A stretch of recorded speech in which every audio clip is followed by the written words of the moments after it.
Tēnā koutou katoa, no mai haere mai. Let's get started with our council meeting. Please remain seated while I give our karakia. Whakataka te hau ki te uru, whakataka te hau ki te tonga, kia mā kina ki uta, kia mā taratara ki tai, he hiaki ana te atakura, he tio, he huka, he hauhu, tihei, mauri ora. Thank you. I declare the meeting open. Welcome everyone to today's council meeting. Please let me or the Democracy Advisor know if you intend on leaving the meeting. Morning tea will be at 10:30. There is a lot on the agenda today. I intend to keep time pretty strictly, no negotiation, and there will be no extending of time limits. Please keep debate to a maximum of 3 minutes. I expect us to be out of here by 3 at the latest. So please be mindful of our council and our general public's time. We've received apologies from Deputy Mayor Foon for an early departure. Are there any other apologies? I move the motion that Te Kaunihera or Pōneke Council accepts the apology from Deputy Mayor Foon for an early departure. Do I have a seconder? Councillor Young, thank you. And now put the motion, which has been moved and seconded, to a vote.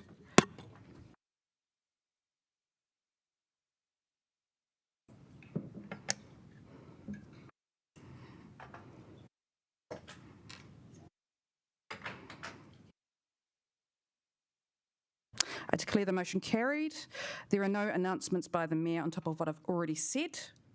Conflicts of interest. I call on members to declare any conflicts of interest that they may have in relation to the items on the agenda.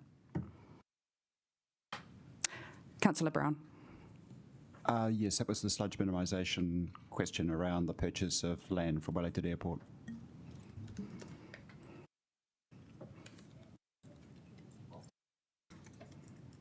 Does he have to stand? I think you have to stand. Apologies, Councillor. And microphone on. The purchase of land for Wellington Airport as part of the sludge minimisation discussion. Wonderful, thank you. Confirmation of minutes. I move the motion that our council approve the minutes of Te Kaunihera o Pōneke council meeting held on 16th of November 2022 having been circulated and that they have been taken as read and confirmed as an accurate record of that meeting. Do I have a seconder? Deputy Mayor Foon. Kia ora. I now put the motion to a vote.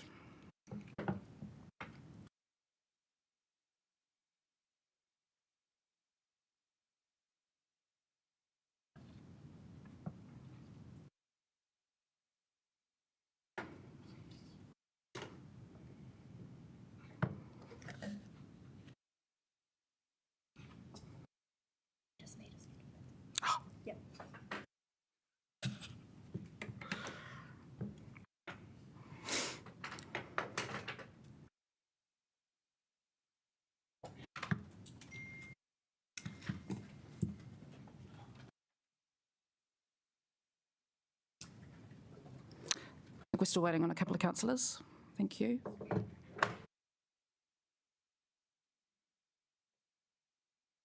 Sorry, Councillor McNulty, would you mind having a...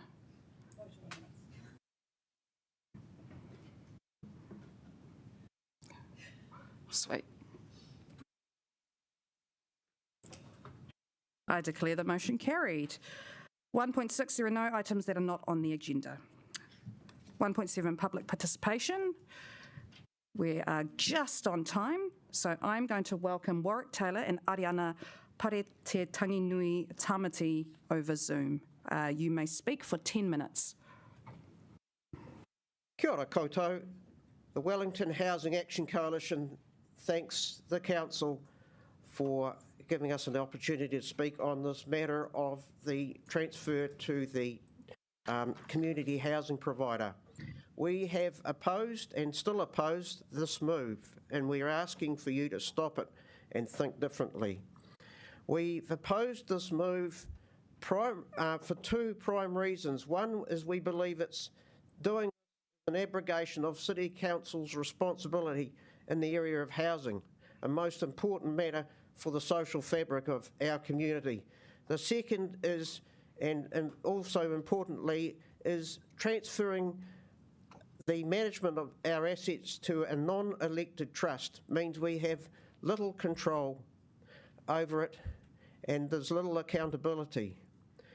With regard to the latter issue of control and accountability, this has become quite apparent even before the trust has been established, because now we've got another unelected authority, a Crown entity called the Community Housing Regulatory Authority, telling us what we can and can't do, or the CHIP.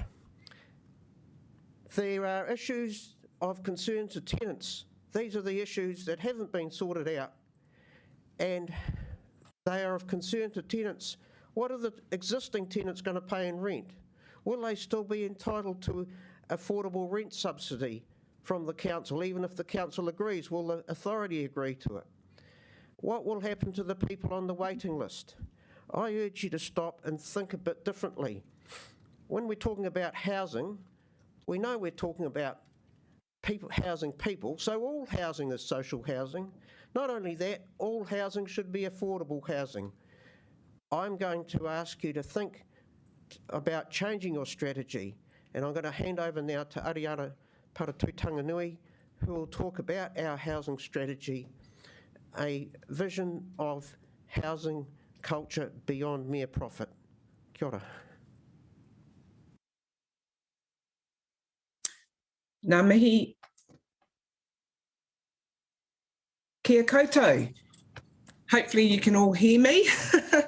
Ngā mihi to the incumbents that have been re-elected this year, and the new councillors, particularly Tory Whānau, our new mayor. How fantastic. Look, I'm aware that all of you want Wellington City to be an inclusive city. And the best way to do that is to ensure that all citizens have access to affordable, safe housing in Wellington. The reason, one of the concerns, major concerns we have about devolving the management and control of Wellington City housing is that the management and control will be left in the hands of those who aren't directly accountable to us. Our concern is that by doing the devolvement of housing, planning will be a piecemeal fashion. We have less control over the building standards, over what gets designed where. This is a major concern for us, particularly knowing that by 2050, we're expecting about 80,000 new residents into Wellington. Also, we have the critical issue around our ageing population. Already we have seen by the easing of quantity easing, the dreadful state of housing and the housing crisis caused by that. By devolving our assets, essentially, we're following and continuing in a failed model.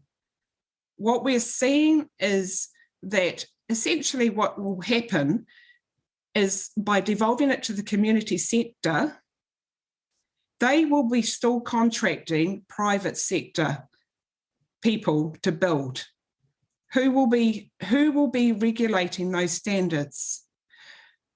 How can we ensure that there's consistency or good quality builds? And how can we ensure that whatever is built in areas that is accessible to public transport?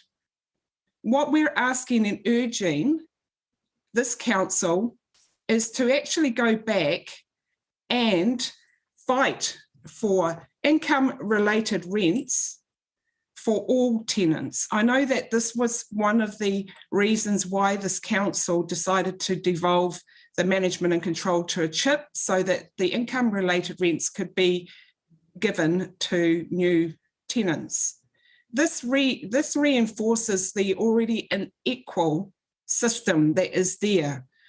it would be great, and we're urging this council to make a stand and to fight for it.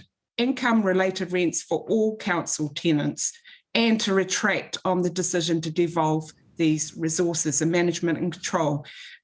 New councillors wouldn't have heard from previous councils tenants last year who actually spoke very highly of the Wellington management of the city council housing.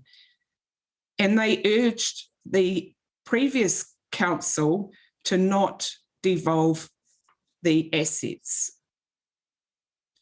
We have shown last year the Red Vienna model, Austria, a model that was created in 1940, where 65% of housing there is council housing. What they did is that they made a model of housing to make sure that rents were affordable, starting at 4%, now 10%. A very successful model. They use the model earned by the rents to reinvest in maintenance of housing and to ensure that there's adequate stock for all of these citizens. What we know is that by not having enough housing, obviously there's benefits to having everybody accessible to housing. What we're asking this council is to prioritise housing and to look not only in a 10-year plan, but a 30-year plan, at least up to 2050, to work closely with the Greater Wellington City Council, to look at the transit routes, to plan a city that's going to be accessible to all. We are very concerned about the plight of the elderly already, with increased interest rates, with the dreadful easing of the cash rate and what's happening with our housing. We want our housing to be a housing as a right, accessible, affordable. The best way and the only way and the most effective and efficient way of having that is to ensure that the government has the capacity to borrow. So what we're urging this council to do is to tai-ho, to not be so reactive, to fight for income-related rents for all, to look for planning a future, not only for this 3-year term, but Kia ora, ahead Ariana, of my future. apologies. Do you have a final statement? We do have a question from one of our councillors, and I just want to ensure that you've got time to answer it.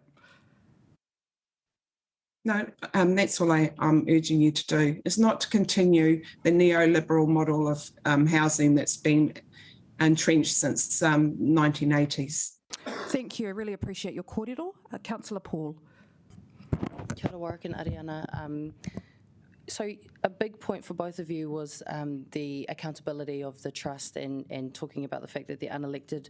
But do you feel, given the state of our council housing, less than half of it meets healthy home standards, that the elected members from 2008 to now have ever been held accountable for allowing that stock to get the way that it has? And just to note that we have 30 seconds for you to answer, sorry. Yes and no. Maybe it's been below their radar and below the radar of the general public. Unfortunately, other things, which are also important, like libraries and town halls, get the attention that housing also deserves.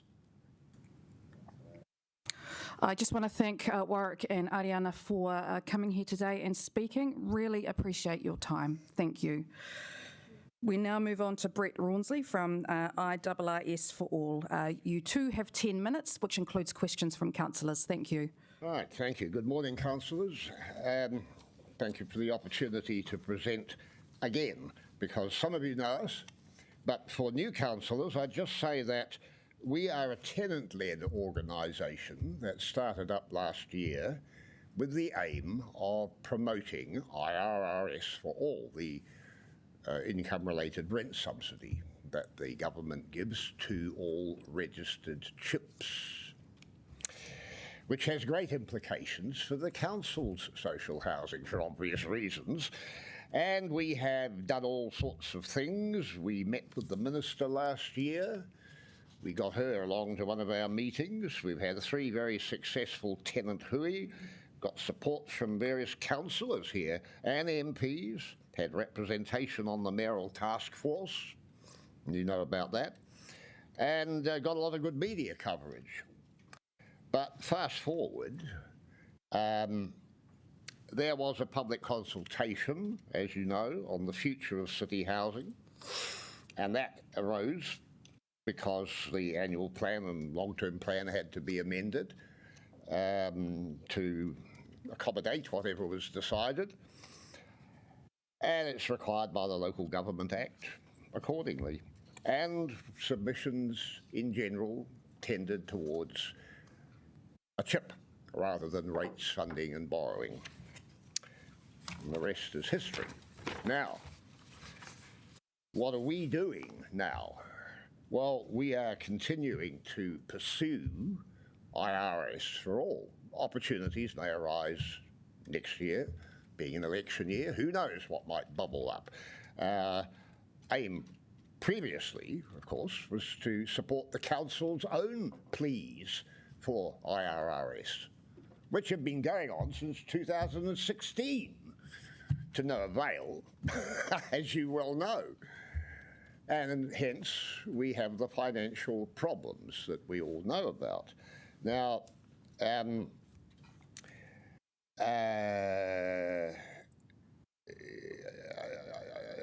just give me a minute. We're now focused on an inherent inequality of what I will call the chip model. And it's this.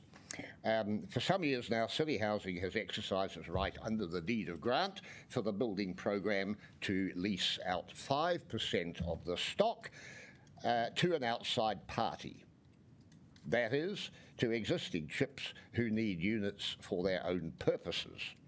These registered chips receive the IRS, of course, for the tenants they house, and they pay market rent to City Housing. Apparently a win-win situation, but actually not, because it generates a situation where the City Housing tenant is paying 70% of market rate, while their neighbour in the flat next door may be paying 25% of income because they are a chip tenant. Now, this is a serious inequality. Very serious, I put to you. It has huge implications, okay? This scenario is aggravated by the fact that if the proposed chip is set up, all of the 1,900 odd tenants and their dependents, which is a total of about over 3,000 people, will continue paying rent as per the current 70% model, while those new tenants who inevitably move in from the MSD housing waiting list will pay 25% of income. In other words, this built-in inequality is perpetrated indefinitely. While the latter will, of course, lose their accommodation supplement, that's the new tenants, they will nevertheless pay a significantly lower proportion of income in rent than the existing tenants. Now, we know that Council has for several years now been genuinely concerned about the increased financial plight of some tenants due to the very high proportion of income that they were found to be paying in rent. Hence, various provisions that Council has authorised City Housing to implement since as long ago as the year 2000, I might add, it's never ceased, were reconfirmed as policy. For instance, the over-80s rent freeze, the affordable rent limit and the associated affordable rent subsidy, for instance. Then there is the overall rent freeze as of last September that's in force. Now, to the SCE committee meeting of 4th of August, officers reported that 348 tenants had been found likely to be eligible for the ARS, and they were all being contacted. However, there is clear evidence that the way eligibility is calculated has been changed, and in a way that reduces the likelihood of being eligible.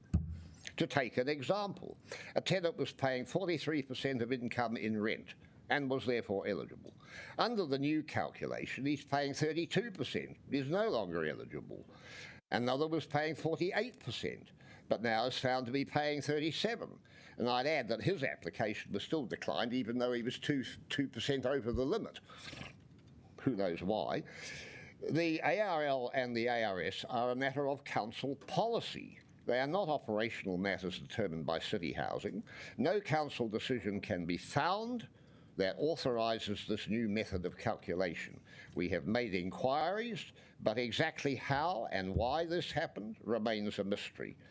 Given that along with the rent freeze, the ARS was promoted as a major tool to ameliorate the plight of many tenants, this is very troubling. We'd like an answer, if I may say so. Our planning group meeting last Monday discussed the office's recommendations in today's agenda. These are on page 27. We want to comment on item 7, sub-items A, B and C. It notes that, and I quote, the next update on the chip transition will be reported to the SCE committee on 2nd of March next year, right? Sub-item A, further advice on the lease and funding agreements between the CHIP and Council, including recommendations of city housing sites for the property component of the capitalisation. Well, we don't understand that English. We don't know what that means. Specifically, the reference to recommendations of city housing sites for property component of capitalisation. Our understanding from prior documentation has been that the deal was for the Trust to enter into a long-term lease of the entire city housing asset. But now we have this reference to city housing sites. Does this imply the possibility that the Trust may lease some, but not all of the asset? And if so, will this result in a rump city housing? And if so, what will be in store for the tenants remaining there? As I say, we simply don't understand what this section is trying to say. And this is troubling. This is troubling. Sub-item C refers to the Mayor's Task Force Recommendation 6D. We have that report, and we can't find item 6D, and neither did some councillors when I discussed it with them a little while back. So again, we don't know what they're talking about. We don't understand the reference. That is troubling. Finally, sub-item C refers to allocation of places to tenants not on the public housing register, following advice from the Regulatory Authority. It is less than clear, but this may be a reference to those prospective tenants on the housing waiting list. In July last year, there were about 500. It seems very likely that this number will only have increased since then, possibly quite a lot from what I know. Will these people urgently be advised of the pending changes with City Housing and given advice as to what to do? We are not told. Kia ora, Brett. Can we please have your final comments? Fine. Thank you. Final comment is we're very troubled. The deed is to be settled. Too many things are unclear and undecided and troubling. We're not happy with that. That's all I can say. And I've given some examples, and there are probably other examples that one could give, but I'll leave it at that, okay? Wonderful. Any questions? Unfortunately, we do not have time for questions, but I'm sorry, no, that's all right. But I really appreciate your time. I would have finished a minute sooner then. All right, never Next mind. time. Thank you. I now welcome Peter Hooper to speak. He will be speaking over Zoom for 5 minutes, which also includes questions. Thank you. Oh, can you hear me now? Oh, brilliant. Thank you. Look, first up, 2 presentations by groups that are actually really important.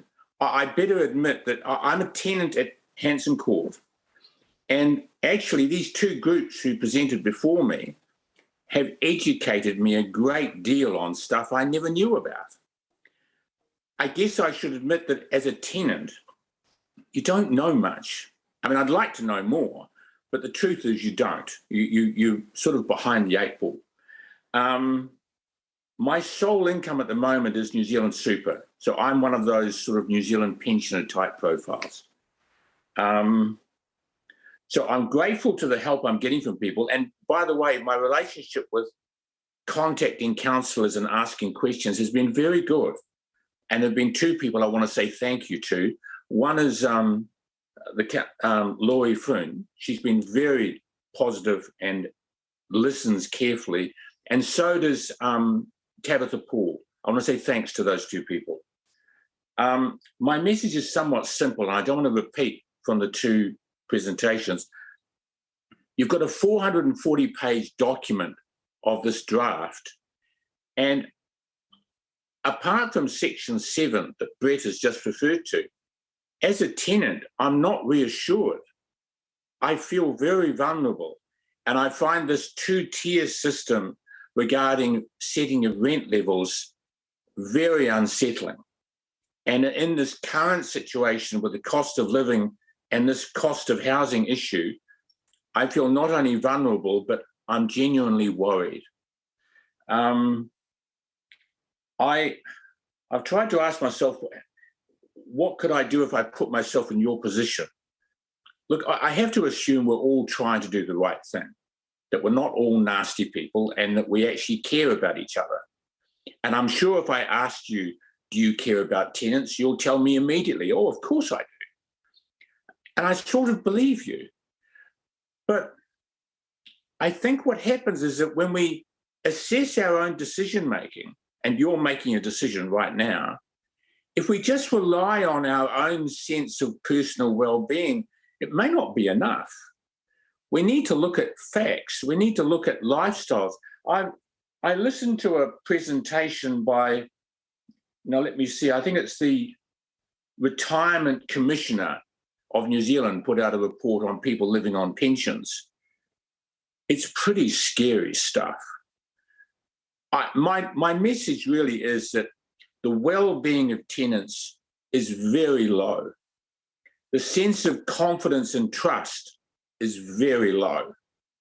And what I'm really worried about is that when people feel they've failed and when they feel they've lost trust, they behave differently, and it's not nice. I'm genuinely worried that you're going to have on your hands social problems of our own making. What we do now will determine how people see you. And at the moment, I want you to think about that very carefully. Now, I know there are people out there writing wonderful stuff about a positive future. There's a guy called Yuval Noah Harari, there's Jonathan Haidt, there's Francis Fukuyama. Look, there's lots of liberal stuff out there that's optimistic, but it's also honest. If we don't do things carefully now, things will deteriorate, and seriously so. So as a tenant, my message is, please, can you consider our situation, existing tenants, and how things are seriously flawed and deeply problematic? Okay, is that, where's my time now? Oh, that's actually perfect. Thank you, Peter. Do we have any, we've got time for one question. Councillor Wineta. Tēnā koe, Peter. I really want to thank you for that. Just quickly, do you have any thoughts on the trust deed itself as opposed to the CHIP model as a whole? The lack of any reference to existing tenants is concerning. I think that the deed itself is written in such a way that it's a done deal, but it doesn't make any reference that's informative or helpful to existing tenants. Now, that omission, to me as a reader, is shocking. Thank you for that, Peter. Look, I really want to thank Warwick, Ariana, Brett and Peter for coming to speak today. Thank you for your words. It is much appreciated. Thank you. Thank you again. Thank you. Now on to reordering of the agenda. In accordance with Standing Order 19.1, precedence to items 2.2, 4.2, 4.1, 4.3, 4.4 and 4.5 so that the agenda would be considered in the order that it appears on screen.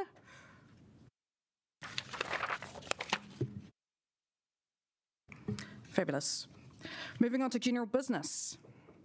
CHIP Transition Trust Deed Approval. Please welcome Kim Fell and Catherine Meerman to introduce the report.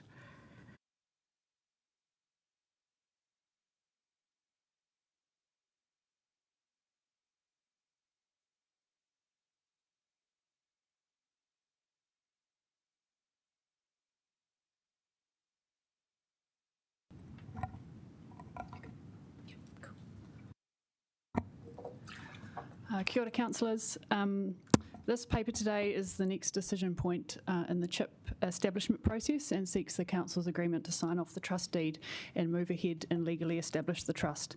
The trust deed's been drafted on the basis of the decisions the council has previously taken in August and September this year, and the decision today is simply to finalise the legal paperwork that gives effect to the decisions that have already been taken. The approval today is necessary to enable the transition to continue on the timeframes agreed by the council, and it's also necessary in order to enable the trustees who have been appointed to begin to make the decisions that they need to make and to work alongside the council in the next stage of the transition. We're very aware that we need to provide further advice to the council in March on a number of the issues that are important to the tenants and the council that we've heard about this morning. This includes the oversight and monitoring arrangements and also further advice on rent setting and other issues raised through the Mayor's task force. We've got excuse me, Angela Harford from Balgully here, who's been our legal advisor on the trust deed, and we're able to answer any questions. Any questions before we move on to debate? Councillor Wineta. Kia ora. Hey, with regard to clause 9.1, that's the removal of the trustees, am I correct in understanding the Mayor has the ability to remove the council-appointed trustees? And if so, does that extend to the mana whenua appointed representatives?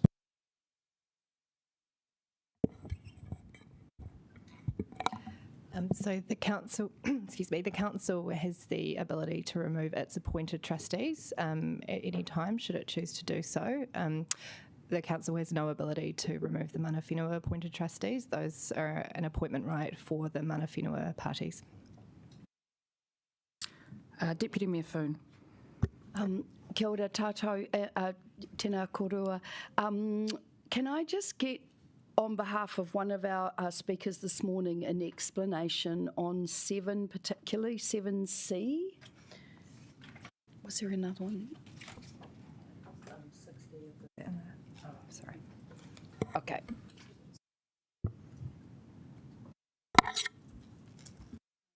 Is that recommendation 7C in the council paper? Yes. Actually, and A. Sure. So you'll remember back in August, the council took a number of decisions around the governance framework and some initial agreements on the leasing arrangements and things like that. And we had some discussions there about the rental conditions on which tenants would transfer over to the CHIP, and also some of the recommendations that came through the Mayor's task force. And at the time, we said that we would need to test a number of those decisions and the discussions that we'd had with the regulator and bring back some further advice to the council. And so that's what's coming, that's what 7C refers to. And we're in the process of talking to the regulator about those issues at the moment. The 7A, this is the question about the sites for capitalisation. Yep, so the council has taken the decision to provide $10 million worth of property as part of the upfront capitalisation of the CHIP to enable it to be able to build and develop its own housing over time.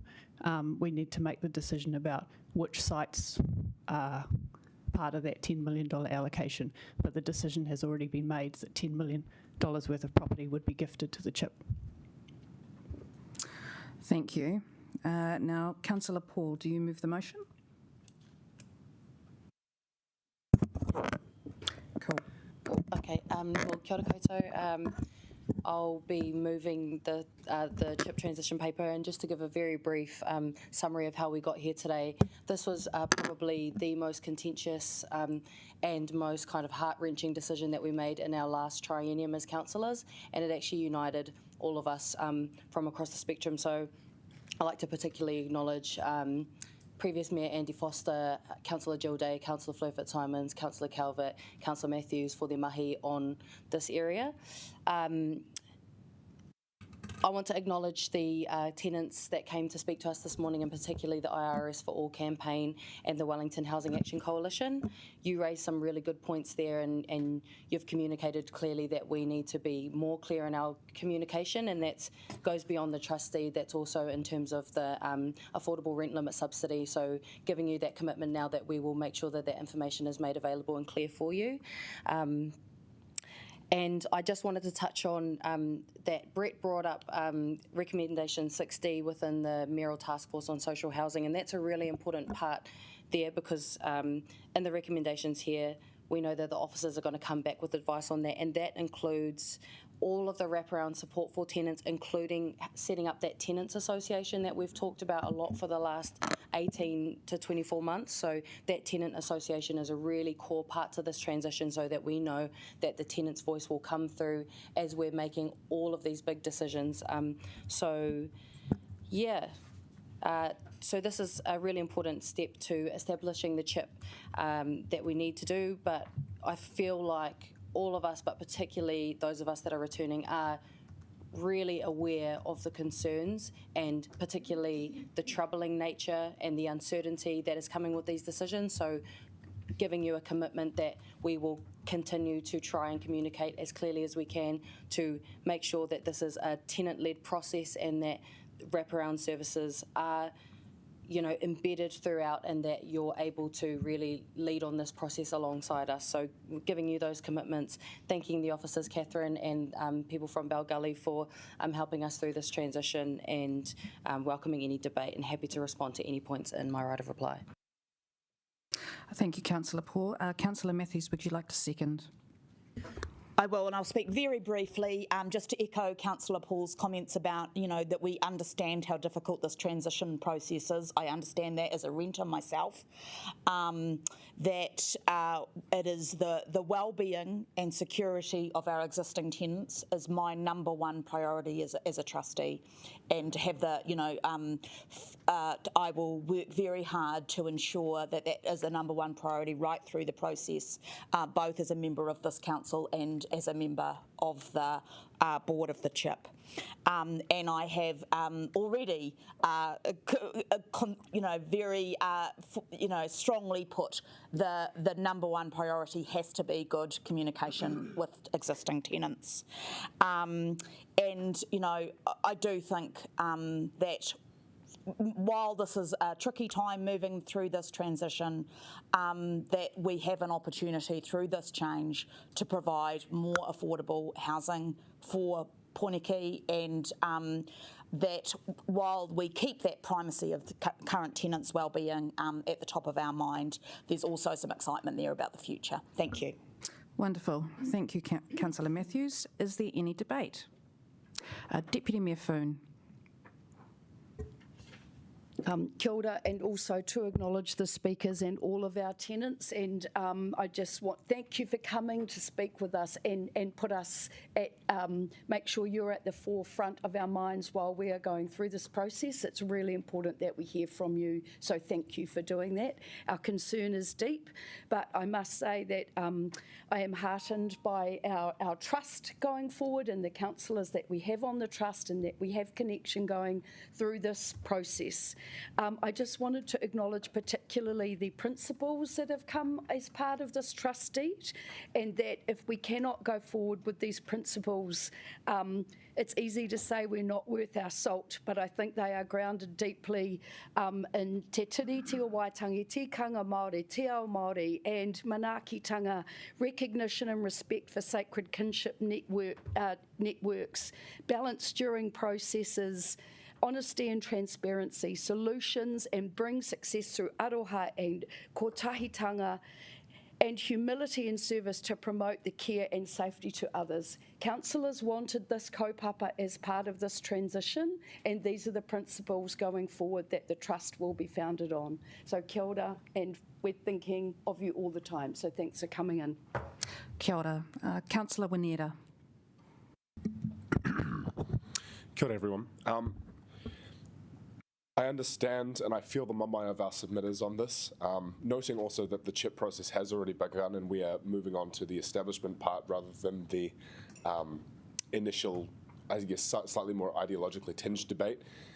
With regard to this trust deed specifically, I support the comments of Councillor Matthews and Councillor Paul. My sole concern is the language under charitable purposes does seem to be a bit weak in places. I have some concern that we could have been bolder in guaranteeing quality, affordable housing and enshrining that within the language.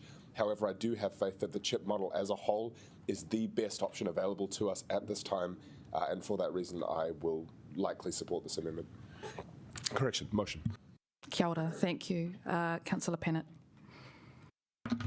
Kia ora. And look, I'd like to thank all the tenants for their hard work and my councillor colleagues for trying to come to a solution, and I appreciate you trying to do the best you can. But I am going to oppose this today, as I've consistently done, and that is for the reason that I believe local government has a role, a very important role to play in housing, and this obviously goes in hand with Three Waters reform. That we do need to be in this space in terms of providing critical infrastructure. I appreciate the funding is difficult, but that has been a political decision, a National Party policy supported by this current Labor government to say that that we shouldn't be provided the IRRS, and I actually don't think that's acceptable, and I think potentially with the cold winds of a national government coming into power next year, that government will have time to reflect on that. For me, it is about being accountable, absolutely. And I'd just like to say, as someone who was there at the time, we did think we had a reasonable model to try and fund this going forward. We really did, and the Mayor at the time and the Prime Minister at the time did the best they could. The housing was in very poor state back in the early 2000s. But there have been costs that have come that we couldn't have anticipated, like healthy homes. Okay, so maybe there should have been some lobbying done to get some extra money, but maybe it wouldn't have come. The earthquakes in Christchurch changed everything. So there were a whole lot of things, construction costs, which have put up the costs, which have made it really difficult for us. And what we really needed, if we were at fault at the time, and we were maybe, was to say, look, we needed a better funding model than relying on very vulnerable people to fund this infrastructure. And I guess just the point I really want to make is that a progressive government would hopefully have a better political strategy than centralising power, because what always happens is you get a Conservative government who comes in and will cut services and cut funding for very important social goods. Instead of ripping local government down, and I'm happy to be held to account, that's fine, as central government should be as well, why aren't we being built up to provide those critical services? Because when there is a Conservative government in power, as it was when we were providing wraparound services, the national government was not doing that. We are needed to provide those critical social services. We should be absolutely backed by progressive political parties so that we can continue to do good work. So I'm really disappointed by this process, by this outcome, and obviously nothing's permanent. Hopefully we can get it back one day. Kia ora. Thank you, Councillor. Do we have a right of reply? So thanks, colleagues, for your comments. Just want to echo Councillor Matthews' points. You're right, we've had conversations about this already in the new term. Our existing tenants are our #1 priority, and I also want to acknowledge that our existing tenants have got a raw deal with just by nature of who their landlords are, which is us, the council.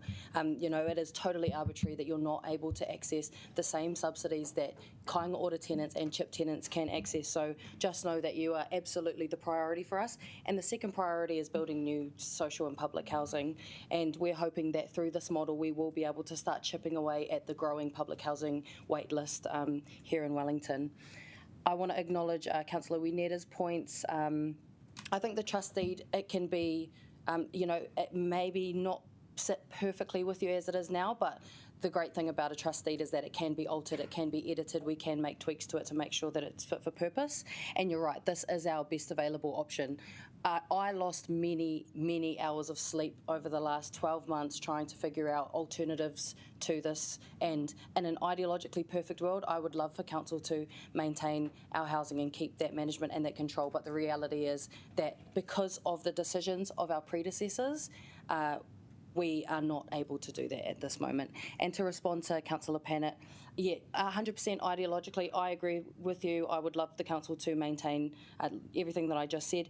But yeah, I do think that elected members have let us down. I think that it's been made clear that when the deed of grant was signed, if we had have just got those upgrades done and got them out of the way immediately, rather than beating around the bush and kicking the can down the road for more than a decade, we wouldn't have half of our stock not meeting that upgrade program, and we wouldn't have tenants living in dilapidated housing. And also, I don't think healthy homes being a reason a reason for us not being able to afford it is fair enough. If you can't meet healthy home standards, you should not be a landlord. So, colleagues, I hope we can all support this today and acknowledge all of the hard work that's gone into it. Kia ora.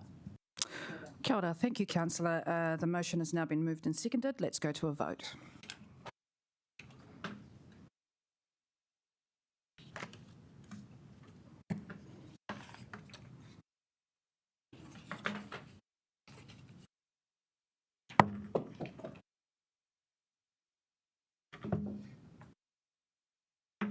I declare the motion carried.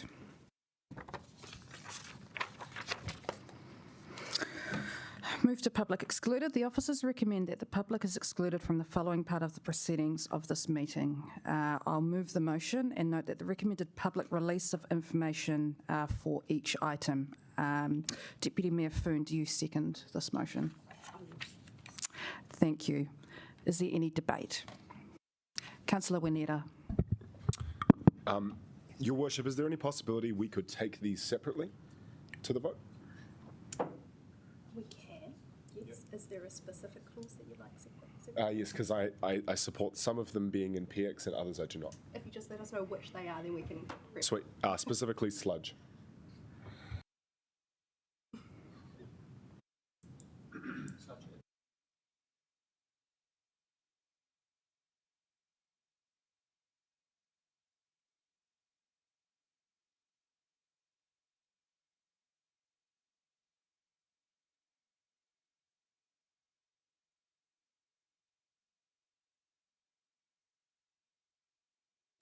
We are going to vote. Further debate. There's further debate. Then we can.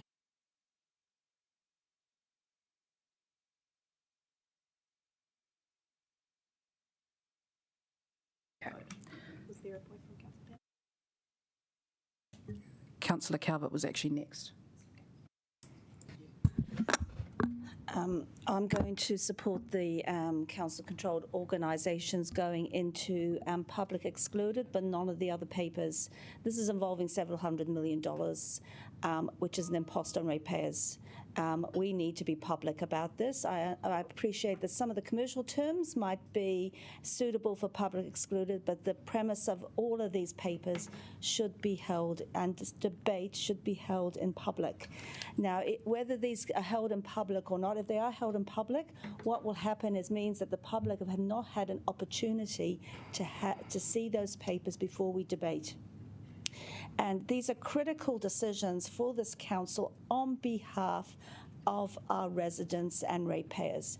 And they have a right to know what we are determining and to see the debate. So I am not going to support us going into public excluded except for the council-controlled organisation appointments.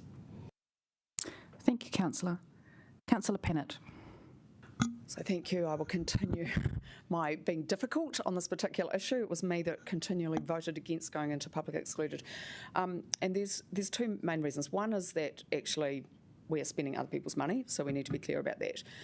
But I particularly object to issues where the Crown is involved and the council is involved.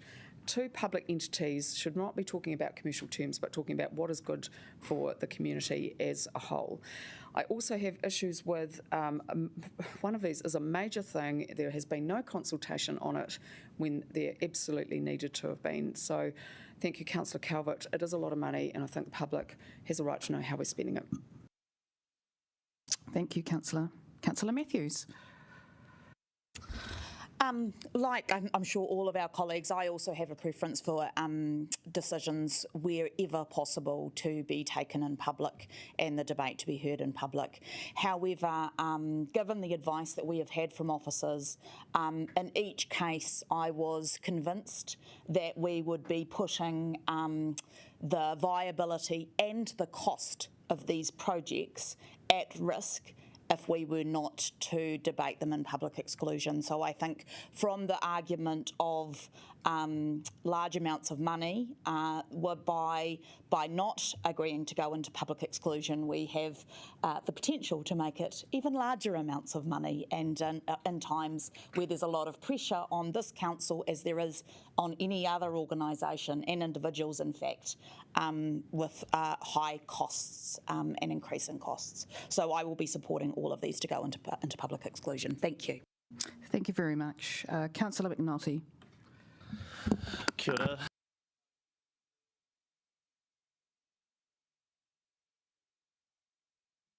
Sorry. Again, kia ora. Extremely begrudgingly supporting these going into public exclusion, and it is, as Councillor Matthews has pointed to, it is solely on the purpose that if we let some of this data go into the public, and I'm speaking more to the public now that might be listening and have concerns around this, saying the maximum that we might wish to spend on some of these projects and what we actually want to spend, that risk onto the ratepayers, if that gets through to impose a greater burden on our rates and debt, is the only reason I'm putting onto this. What I will say is we're not doing the council any favours by debating 5 papers in public exclusion, and the mahi with Wellingtonians is damaged by this number of papers and the costs that are imposed. So supporting it, but extremely begrudgingly, and I would hope that we look at our approach for this moving forward to rebuild some of that trust with ratepayers and residents. Kia ora, councillors. Go ahead. Thank you, Councillor Chung. And you have to stand when you debate, sorry. Sorry, thank you. Thanks, Ben. I appreciate the view that, yes, we are trying to save ratepayers money by having these publicly excluded, but I have an inherent dislike of doing this, because I feel that we're responsible to the ratepayers, and they deserve to know what we're doing with their money. I really don't agree with having public excluded meetings unless it's absolutely necessary. Thank you. Thank you, Councillor. What we're going to do now, we've come to the end of our list, is that we're going to vote separately on sludge, then vote separately on CCO, and then do the rest. Can we also have Frank Kids Park and the roundabouts separately? So it might end up taking them all separately. We're actually just going to do them all separately. Could I ask for a division that we record? They will? Okay. I don't know what that means. At a council meeting, all votes are by division automatically.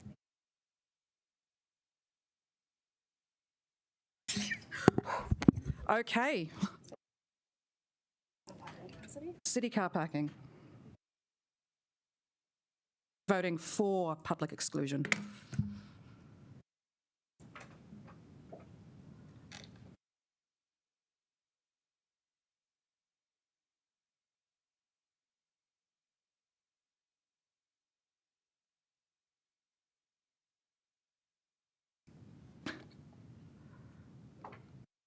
That's carried, thank you.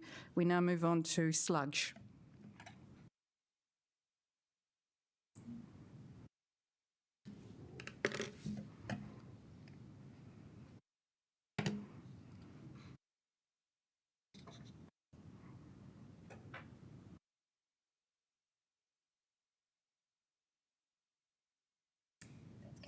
That is carried, thank you. We now move on to Frank Kitts.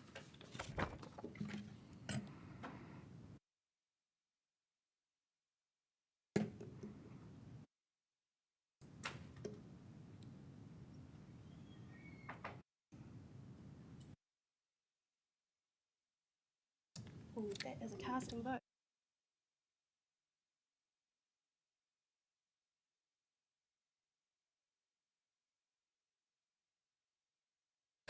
I vote for public excluded.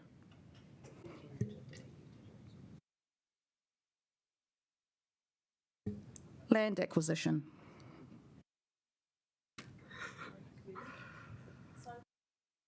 Land acquisition. Aotearoa.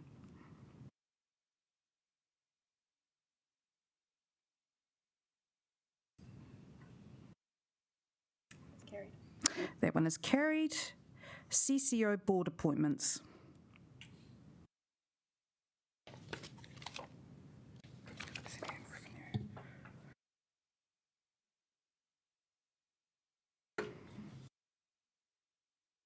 Just carried. Just need a couple of minutes, thank you.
happen today. Can I please ask that we keep questions concise, not stuff you've already asked. We've had a lot of information on this. Going into public. Oh, are we?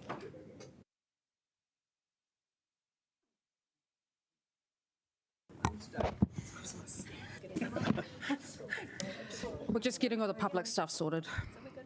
Good.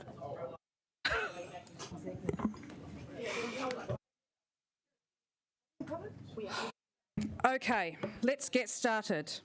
2.1, Te Matapihi Design Scope and Funding. Please welcome James Roberts to introduce the report. I'll be back in public. I'll be Kim Phil today. James Roberts has COVID, so I'll be speaking. Oh. So thank you, Worship. This report relates to Te Matapihi ki Te Aonui, the new Central Library. So as you know, Te Matapihi will be Wellington's new Central Library Plus, which will offer all visitors the opportunity to experience traditional library services along with a range of new experiences for current and future generations, including meeting and connection places and spaces, easy access for city archives, library heritage collections, integrated play and performance facilities in a way that acknowledges and celebrates Pōneke's unique cultural identity in the heart of Tinako. The Central Library, as you know, closed for safety reasons in March 2019 after structural vulnerabilities were identified. Public consultation and engagement on the future of the library building was undertaken in late 2020, which included a number of remedial options.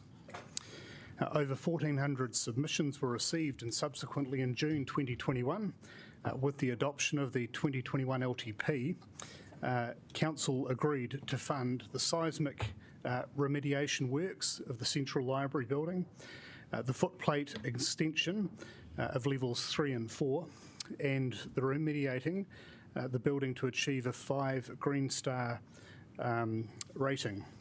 As part of that consultation, 5 key themes were received.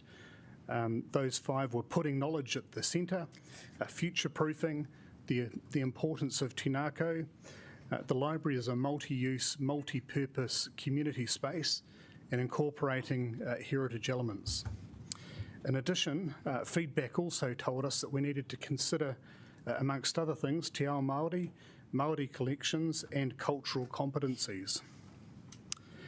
Discussions with the previous council resulted with the set of resolutions from April 2021, where council directed the project to design a visitor experience that is modern, fit for the future and uniquely Wellington.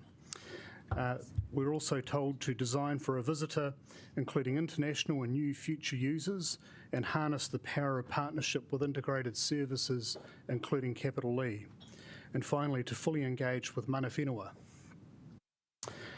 As you will have seen from the report, these guiding design principles have shaped our thinking, and the design options have developed throughout the 3 design phases to date.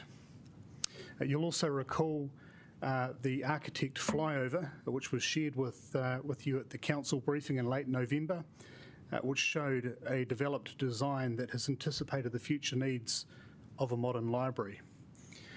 With level 3 and 4 of the building planned to house the council committee rooms, a councillor space and our democracy services, Te Matapihi will quickly establish itself as a hub of knowledge, creativity and civic activities.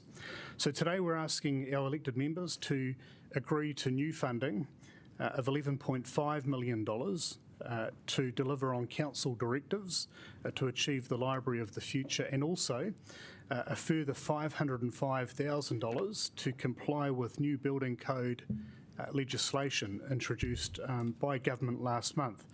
So I'll talk very, very briefly to those 3 budgetary components. The $505,000 is required to ensure that the building is compliant with the current building code legislation. The legislation came into effect last month, and so any building consents that we apply for from now on is subject to these new requirements. The integrated services, which is $5 million, Back in April last year, Council asked us to design Te Matapihi to be able to service the community with integrated services, namely archives, Capital E, and our customer services centre.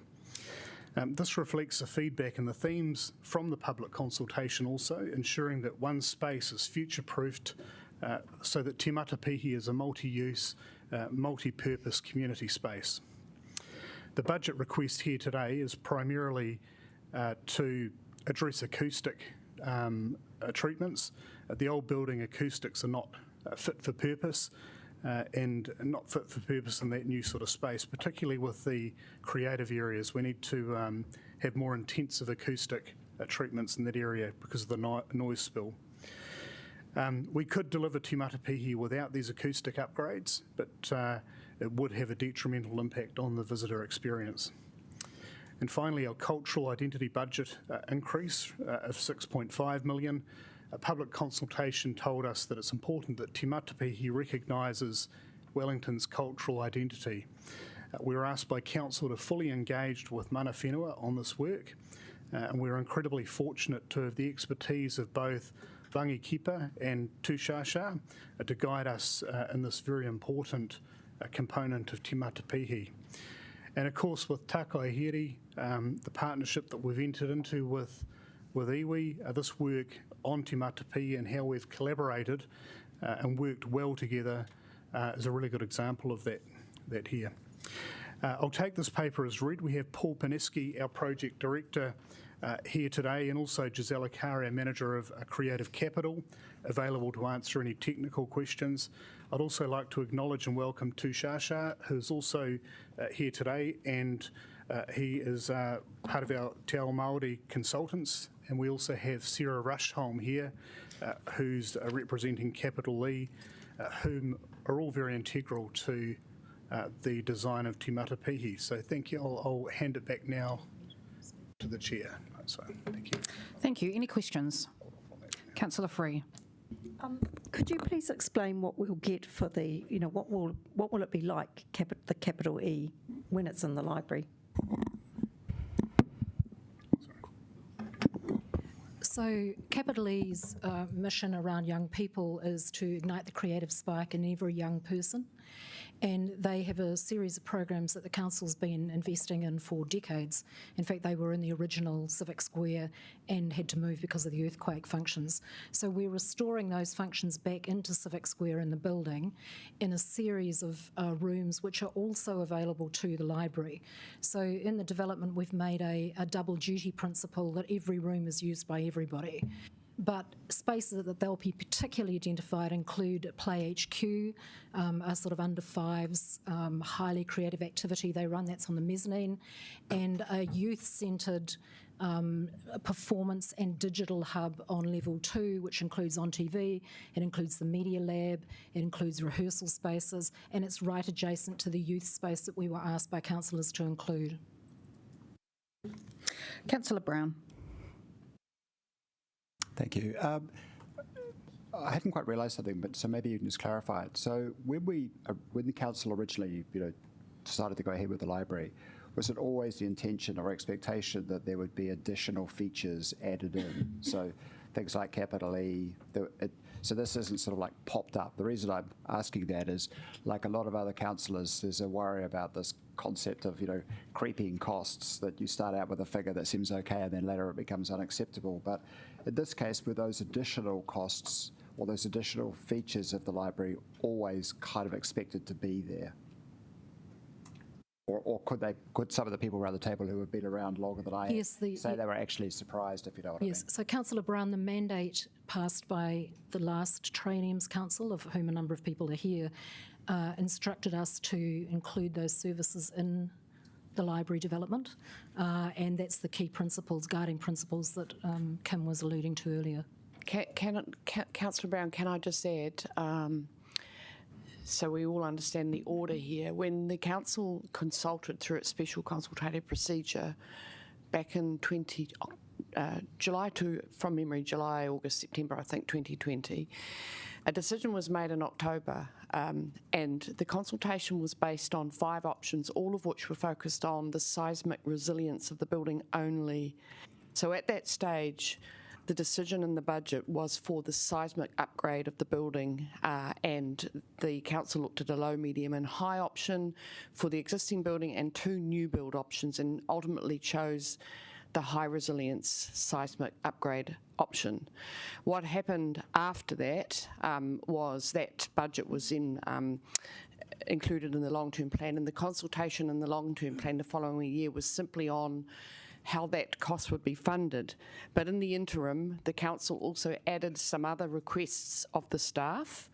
2 of those items have been funded for. That's the extension of levels 3 and 4 and the Green Star, but the request to incorporate our customer service function, our archives function and capital E, and also address the cultural history and elements of Wellington through design.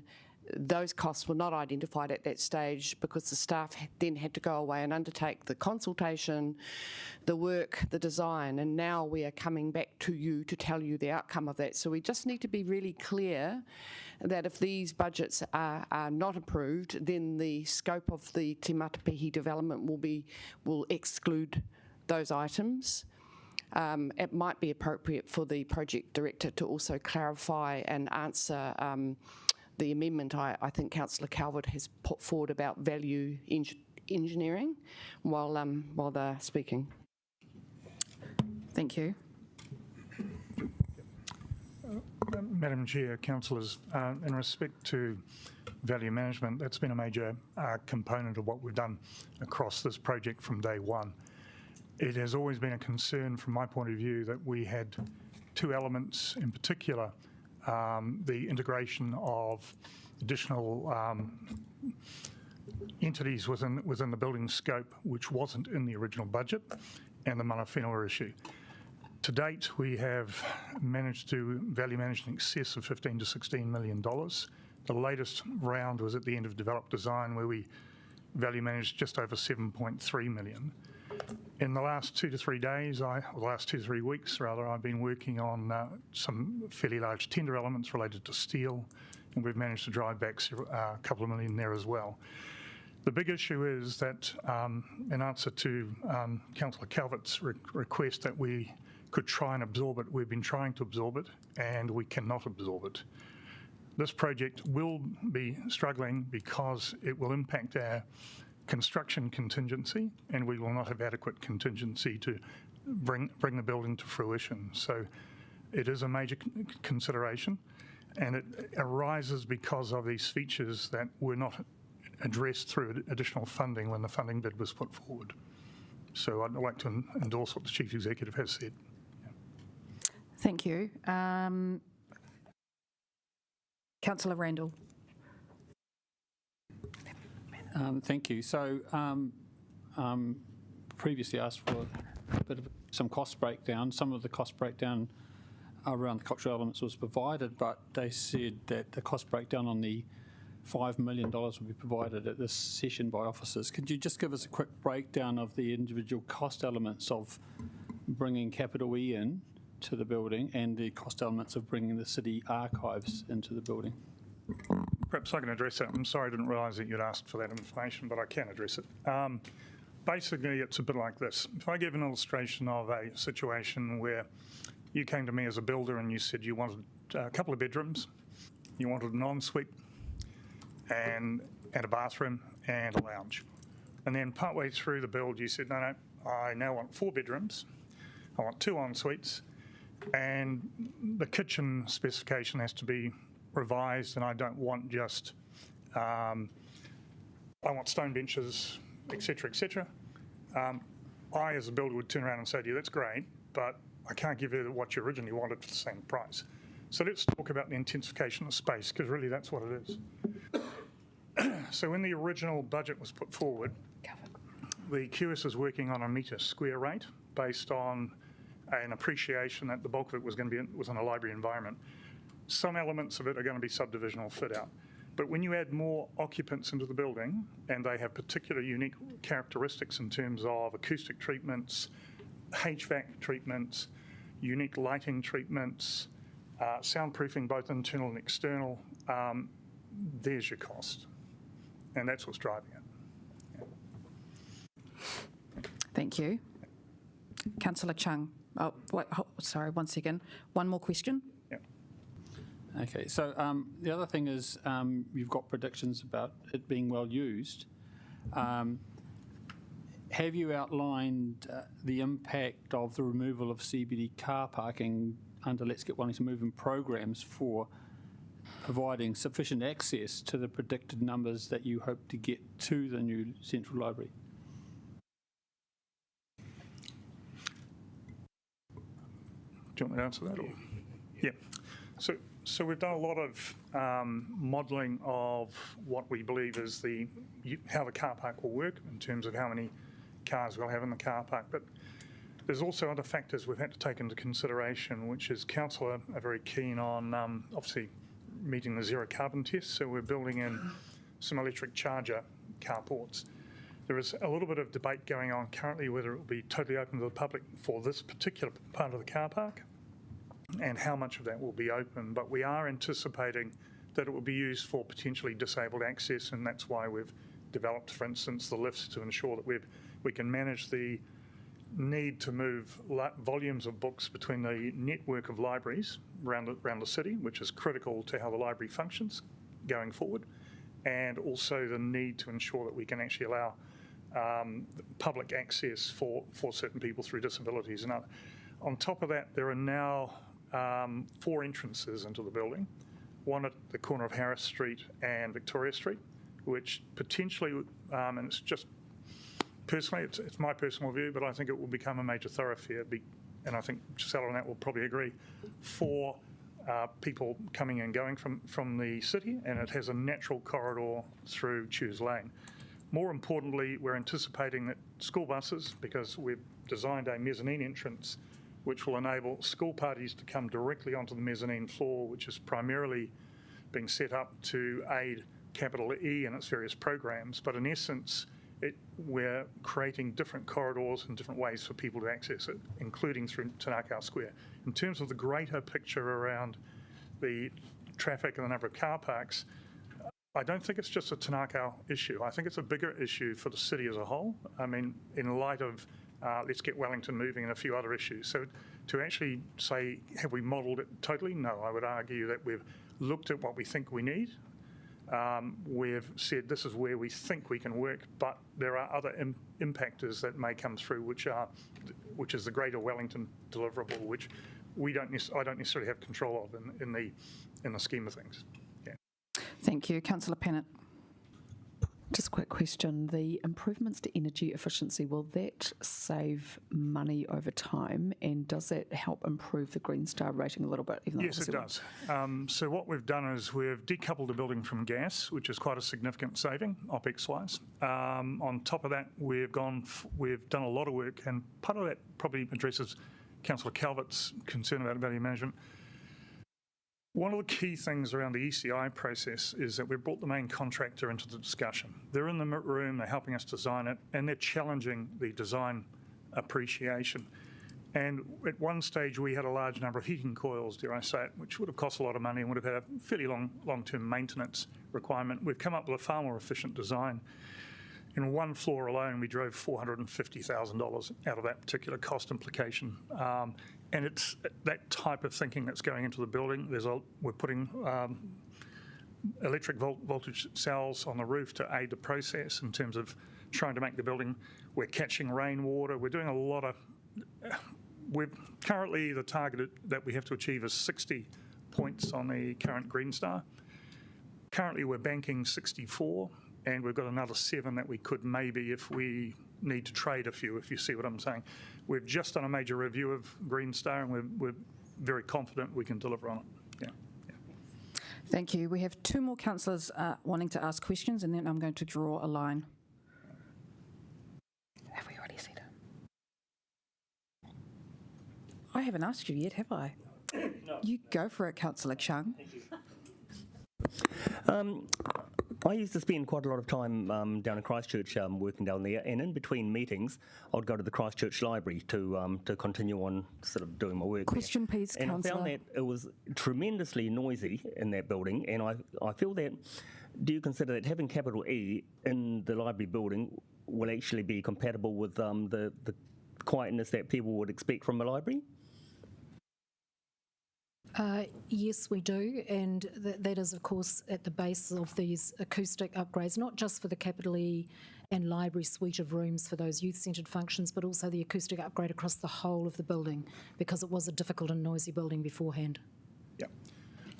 Councillor Calvert. Can I add, sorry, Madam Chair, but just for the record, there was very limited acoustic treatment other than the cafe in the previous building. You were living, dare I say it, with 5-storey shelving elements which were helping to diffract some of that noise. But in essence, it did have its own noise pattern, which we think will actually be better under the current arrangements. Yeah. Councillor Calvert.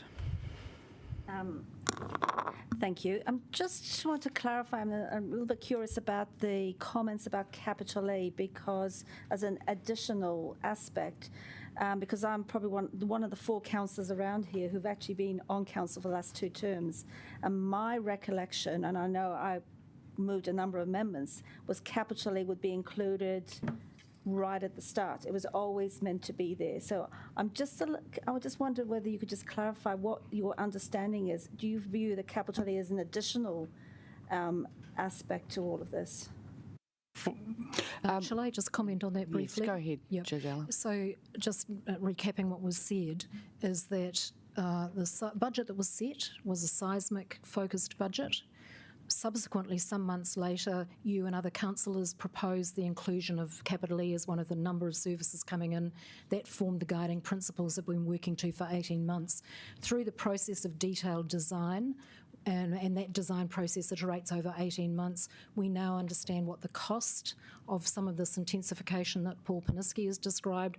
The acoustic intensification is significantly expensive, and that's why these proposals are in front of you today. Yeah, I'll address that in my in the debate. The other question I've got is, and Paul, as the program manager of this, how have you managed to curb the expectations of the different parts of council? Because obviously we've got a lot of different parts of council in this building, and obviously you've got something relatively new. How have you managed to curb what they want? I could say I'm mean, councillor, but it probably is a little bit. How do I say it? Trite. We have a design control group. We have. I have very skilled project managers. I've got a QS who's, I think, one of the best in the business in this city, and we've used also the main contractor to. It's fine for, dare I say, the design team and even for the stakeholders to say they want the world, and quite often they do. And we have to say, look, the world isn't necessarily buildable in this environment, or indeed, if we go down this track, this is not the right way to go, and here are 3 or 4 options. So we run a series of quite intensive workshops right through each of the design phases. We measure all of the costs at 50%, and we've undertaken quite extensive value management exercises on that. In terms of client expectations, there are some things where I've said that is out of scope. It doesn't fit within the current instruction from council, and we're adhering to that line. We have no powers outside what you've given us, which is basically captured in a number of recorded moments. But on top of that, I have a budget that has to be adhered to, and sometimes I've had to say the budget is out of step with what we've been asked to do. And in respect to that, councillors, that's how we manage it. But we have fortnightly design control groups. I have a project control group each week outside of that. So effectively, we're cycling everything through a very thorough process. It goes through to our board, who are given a set of recommendations only after substantive internal discussion and review by myself. I've put in place a design manager over and above the architects, whose role is to basically also work with the design teams and to challenge both the design teams and the client. So I hope that answers your question. Yeah. Thank you. Yeah. Kia ora, councillors. Councillor Calvert, just to go back to your former question on capital E, there is a helpful part to the report which outlines what we call the resolution timeline. And it shows there that the decision on incorporating capital E was made in April 2021. The confirmation of the budget for the upgrade of the building was made in October 2020. You'll see the other resolutions there where the council has approved additional funding for the Green Star and the extension of the 2 floors, but I assure you that the capital E part of the request was never provided for from a budgetary perspective. I'm just quickly trying to do my research because I do recall having passed other amendments in this much earlier on. Final question, sorry, to Councillor McNulty. I'll hand it back. Thank you. Okay, in that case, Councillor O'Neill, would you like to move the motion?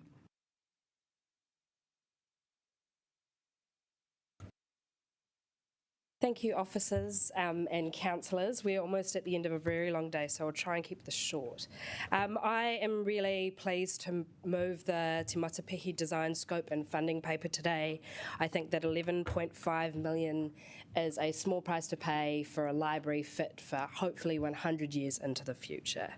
It's consistent with previous consultation that we've done with the public. It was a majority view that they sought a high level of remediation from this council, and I'm really excited that we will be able to deliver such a magical experience for Wellingtonians to come.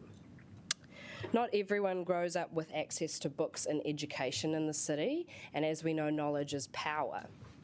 For Te Matapihi, the Central Library space is more than just a library. It is a community centre, a living room, and it is a place out of the cold on rainy days like earlier in the week.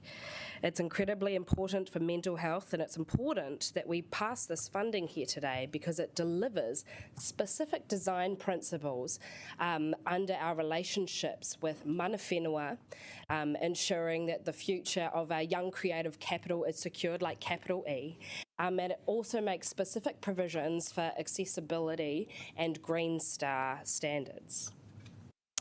I'm happy to answer any sort of niggly detail questions in my right of reply. Otherwise, I would encourage you all to support this paper and support the really strong officer advice that's come to this table today. Thank you. Wonderful. Thank you, Councillor. I will second this paper. Is there any debate? Councillor Winera.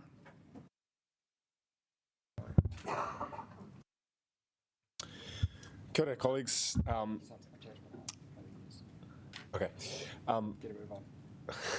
Out of courtesy to Councillor Brown, I'll keep this very brief. I grew up in the library. It was a wonderful space as a child, being surrounded by knowledge, being surrounded by warmth and families and people enjoying themselves and learning, and it is an incredible space for the community.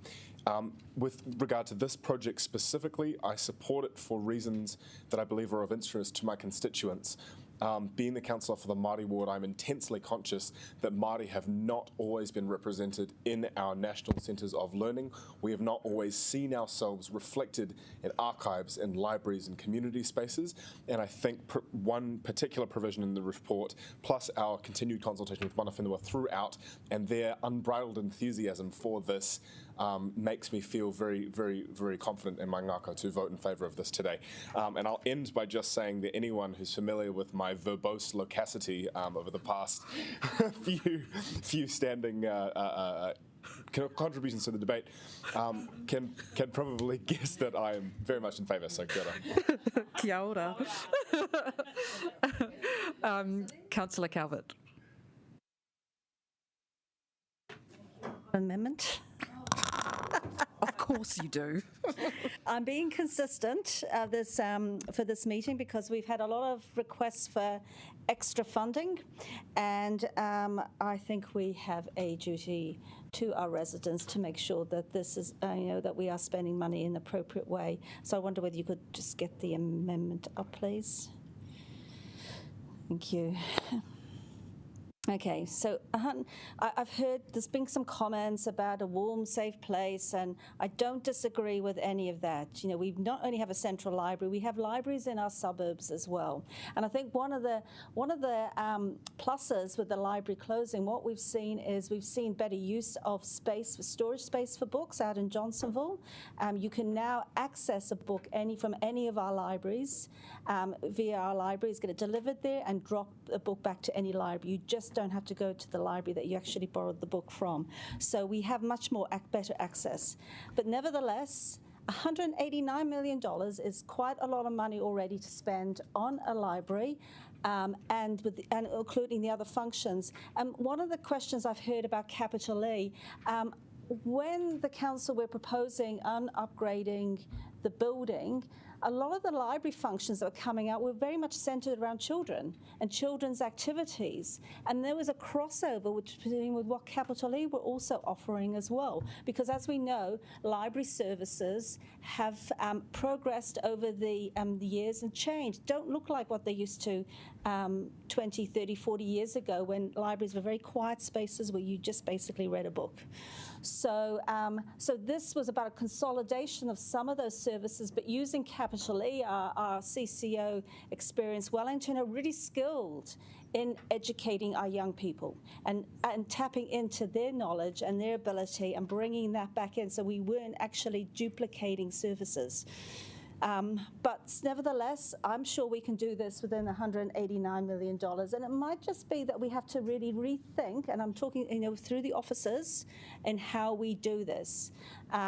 Because it's still quite a bit of money. We've spent quite a bit of money. We've approved quite a bit of money. I won't go into details already. And we need to, as I said, sharpen our pencils. And we need to draw a line at some point.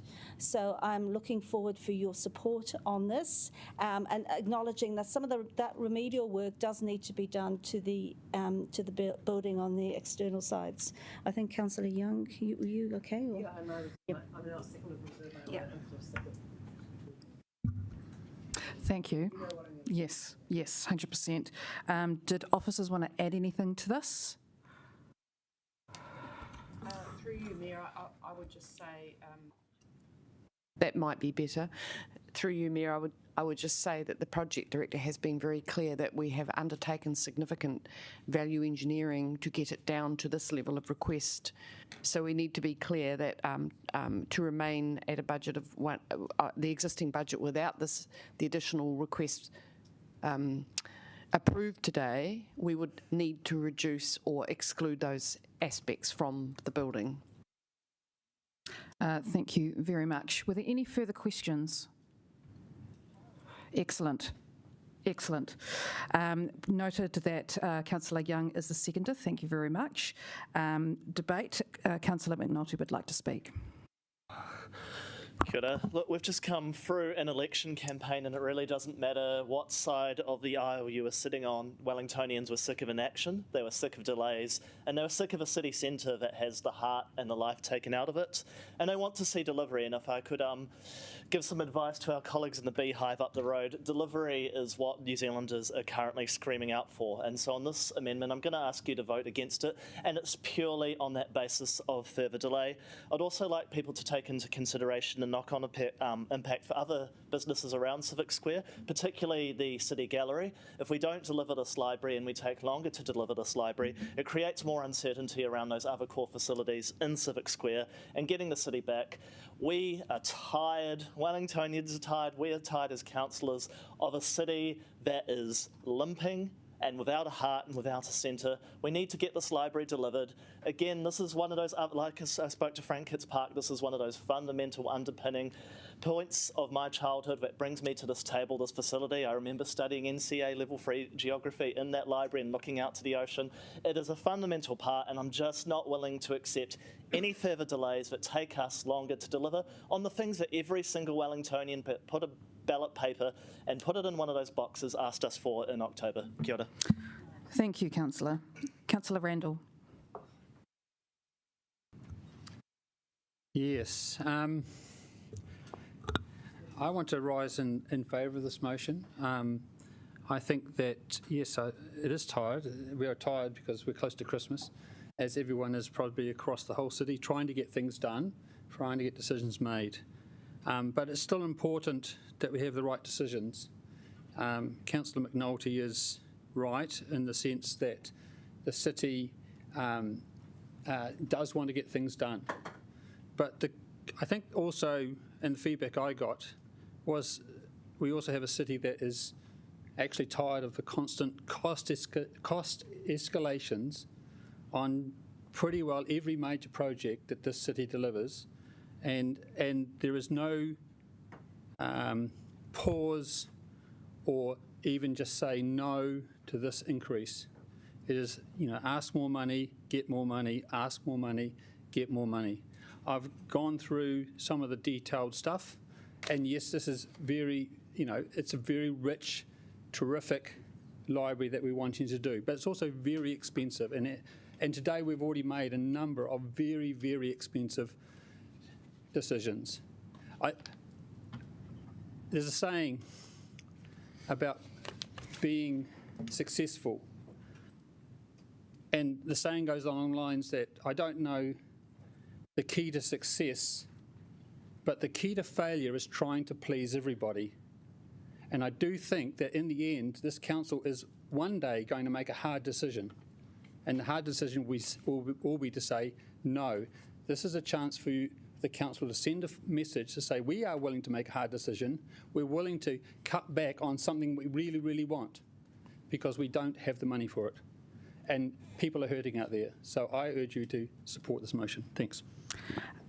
Thank you very much. I think we're ready for right of reply. You want to speak? You don't want to speak?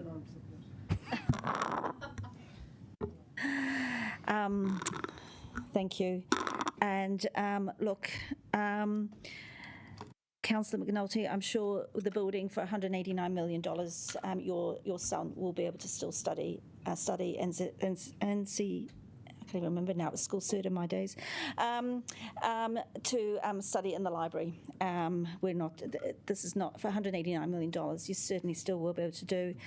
Councillor Randall, thank you. Cost escalations, we've got to say enough's enough at some point, and we've got to try and cut our cloth accordingly, especially now. I mean, we haven't even started our 2023-24 budget process properly yet in public. We're going to have to make some tough decisions, and this should be one of them. $189 million is not an insignificant amount for an existing building. We are not building brand new. We have the Nikau Palms. We have that building there. It sits on the Civic Square. So $189 million is a hell of a lot of money. So I'd ask you to support my amendment. Thank you. Thank you, Councillor. Let's now move to a vote for the amendment.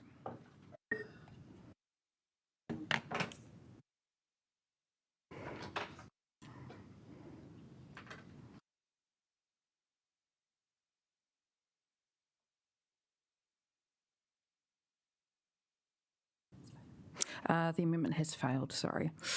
Okay, moving back to the substantive paper. Was there any further debate? Can we just take the noting to the vote on? Oh, yes, I understand. Yes, we can. I see there is no further debate. I have no right of reply. No right of reply, so we're just going to move to that vote. Amazing. Now, as Councillor Young has requested, we are voting for 11, 12, 13, 14. Okay, 11, 12, 13. Just give it a second to set it up.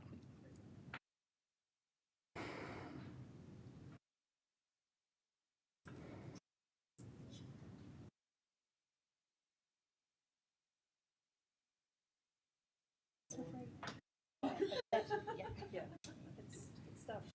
Just point it that way, though, when it points.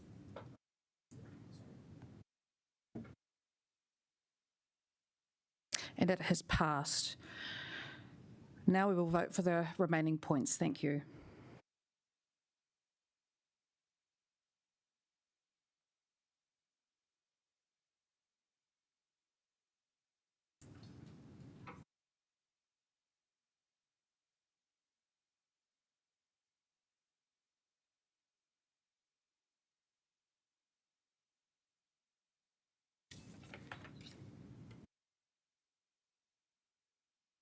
Just give it a sec. There we go.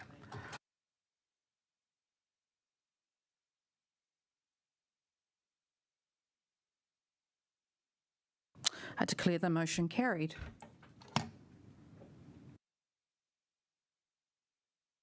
Well, all right. No, not really.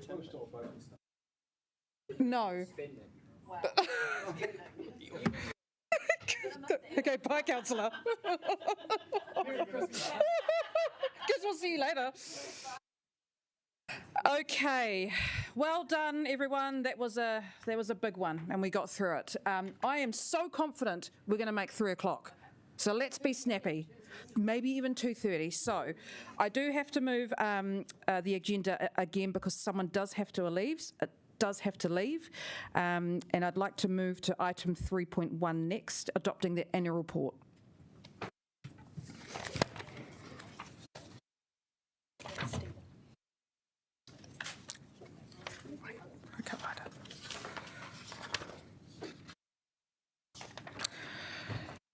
Okay, Stephen, please introduce the report.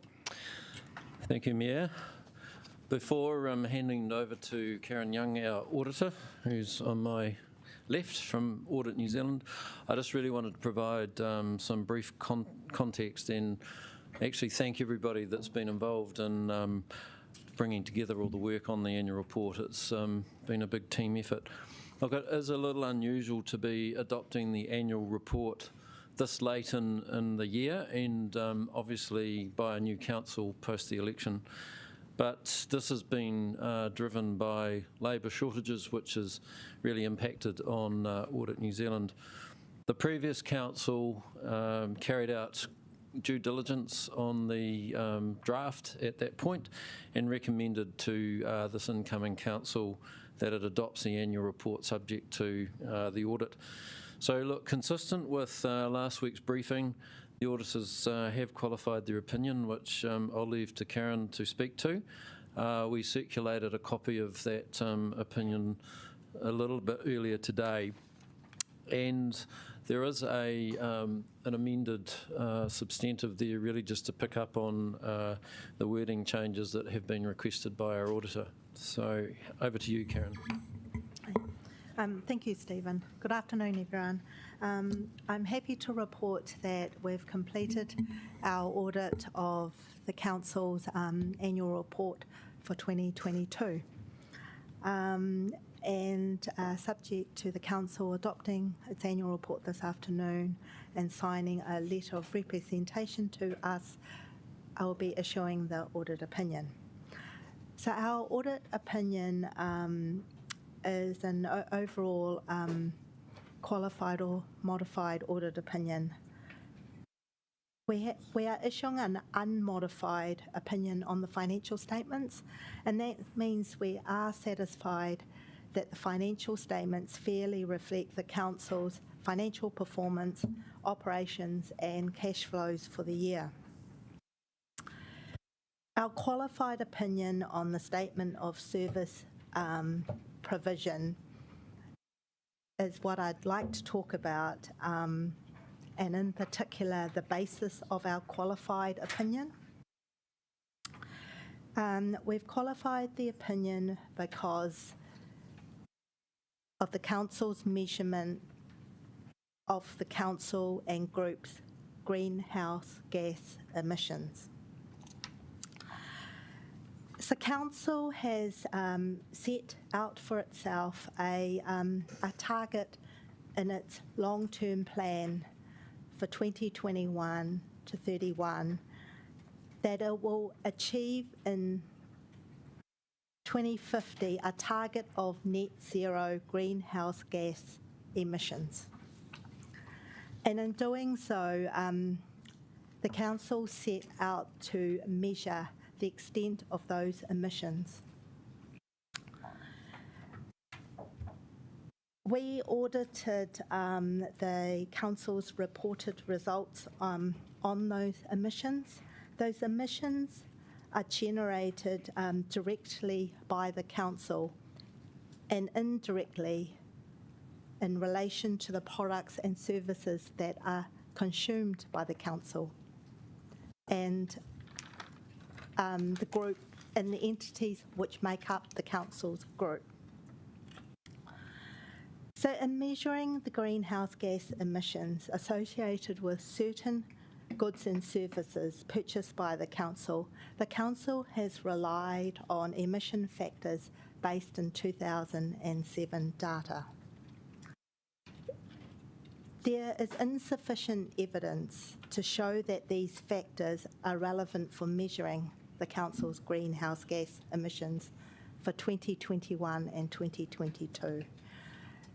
As a result of our work over the certain indirect emissions, or Scope 3 emissions, there were no practical procedures that we could use to obtain the reasonable assurance over those reported results. Our qualification is limited to those Scope 3 emissions. The other area where we have qualified service performance for is about the number of complaints in relation to the three waters. We also qualified this area the last 2 years. So the reason for the qualification is quite similar to the last 2 years. The Department of Internal Affairs rules require that every such complaint is recorded. We found that the Council's records of complaints were unable to be reconciled to Wellington Water's complaints. Wellington Water complaints were higher than the Council's records. Therefore, we're not sure as to how many complaints there actually were, and we're unable to obtain reasonable assurance as to the completeness of those complaints reported. We are pleased to report that the Council and Wellington Water have been able to resolve an issue that resulted in previous qualification of service performance. That particular measure is to do with water supply reticulation, or in other words, water loss. So previously, we qualified that performance measure because the Council and Wellington Water were unable to measure the amount of water loss to sufficient accuracy levels. Wellington Water and the Council implemented a different way of measuring water loss this year. So instead of relying on water meters, which there are insufficient number of and are concentrated only in a certain area, which affected the ability to measure water loss reliably, Wellington Water implemented an approach which measured water loss using night flows. Using that approach, it was successful in measuring water loss to a reasonable degree of accuracy. So we have removed that qualification in the 2022 audit report. However, that qualification remains in 2021. So in our audit opinion, we asked readers of the annual report to take care when looking at the comparability of the results between 2021 and 2022.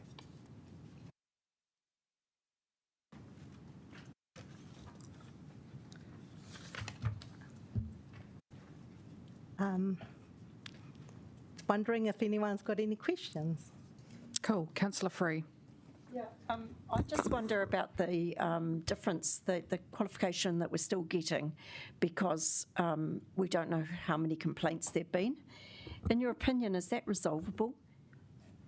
Because it appears that we don't know at Wellington City how many complaints there are, because some of them are being taken by Wellington Water. In your opinion, is there a method that we could use so that we actually do understand the number of complaints and don't keep on getting that qualification?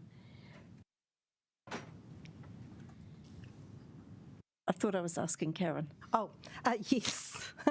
Yes, Councillor. What happened this year is that apparently some of the complaints were forwarded directly to Wellington Water to resolve, so it did not go through the City Council systems. So is it possible that we could ask them somehow to let the City Council know when they receive those complaints so that we don't actually get this matter of qualification, which seems to me like there must be a way to avoid getting that? Yes, that sounds like a practical solution. All complaints should go through Wellington City's complaint system. And does that mean that if Wellington Water refused to acknowledge those complaints and just said, please, but I mean, she's the one that assesses whether yeah, but you're asking something of Wellington Water. Yeah, this sounds like a Wellington Water question. Can I very to me, it briefly is a just say, methodology question. it is very difficult to stop customers going directly to Wellington Water to raise a complaint, and that's what we're not able to capture either. So even if there was a single process, there would still be risk. You can't, it's like water, ironically. they find the easiest path, and it'll go back to Wellington Water. But surely we can avoid this in the future somehow. I'd suggest that we take that offline and it's part of the program of work into next year. Thank you. Thank you. I'm not seeing any further questions. Therefore, Councillor Matthews, would you like to move the motion? I would, and I'd like to thank Karen and Stephen. I'd like to thank officers for providing me with some talking points today, which I'm not going to use. Fabulous, thank you. I will second the motion. Is there any debate? I'm not seeing any debate. Right of reply. I'm not seeing any right of reply. Let's now put it to a vote. Oh. Okay, what's next?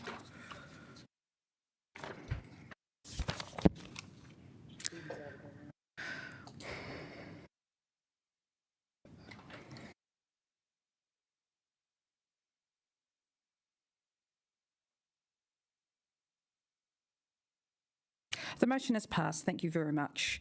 Now we're going to go back into the agenda. 2.3, Statements of Expectation to CCOs. Please welcome Stephen again to introduce the report. Sorry, there's one important thing that we need to do, and that's have the letter of representation signatures. Yep.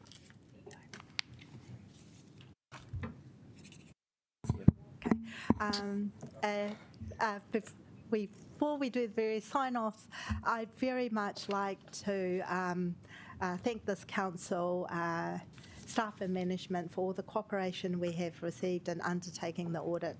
It feels that we're at a council a lot when we do the audit because it is a large, complex entity. Thank you for everything during the year. I'd particularly like to thank the project managers, Amy and Joy, and the wonderful finance and performance reporting teams. They are very passionate about good accountability and transparency, and I feel that they've done very well to report as many things as they do in the annual report. And we're very well prepared for the audit with lots of very good supporting documentation, and we have had great engagement, and staff and management have shown a lot of patience. So thank you very much again. Stephen. Thank you, Mayor. The Statement of Expectations obviously sets out the Council's enduring expectations so that each of our CCOs can prepare their Statement of Intent by 1 March next year. Obviously, we have been working well in collaboration with all of our CCOs, and that includes at a strategic level, ensuring that there is good alignment between what they're doing and what the Council's LTP priorities and other key strategies are. I want to acknowledge the excellent contribution that our CCOs make to Wellington. I think they do an amazing job. There is obviously a strong focus around a number of our strategies that you'll see coming through, and we are asking for greater emphasis on how our CCOs are responding and working towards implementing Te Ara Kura, Ahatini, Economic Wellbeing, Accessible Wellington Action Plan. Obviously there's a focus on financial sustainability and managing cost pressures as we recover from COVID, but obviously face other economic challenges. So there are a number of changes that are, you'll see on the screen that have been traversed amongst councillors, and I believe that that's included within the substantive motion.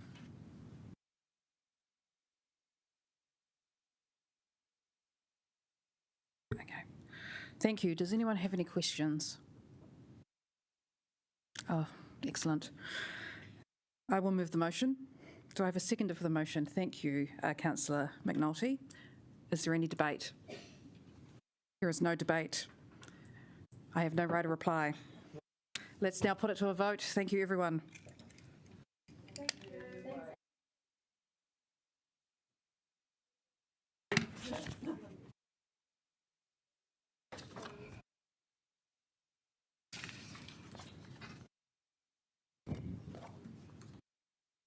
Oh, excellent. We can do this. Okay, 2.4, Wellington Regional Triennial Agreement, 22 to 25. Stephen, please introduce the report.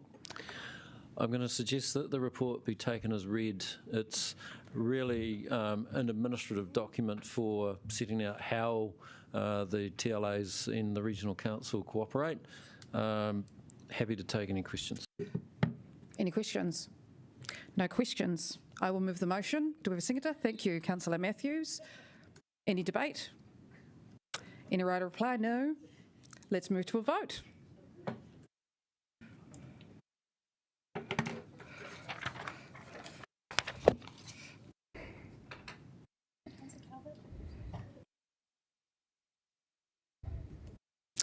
I declare the motion carried. Thank you. 2.5, request to seek expressions of interest for additional district licensing committee members and to reappoint an existing member. Please welcome Liam to introduce the report. Or Helen. And Mark.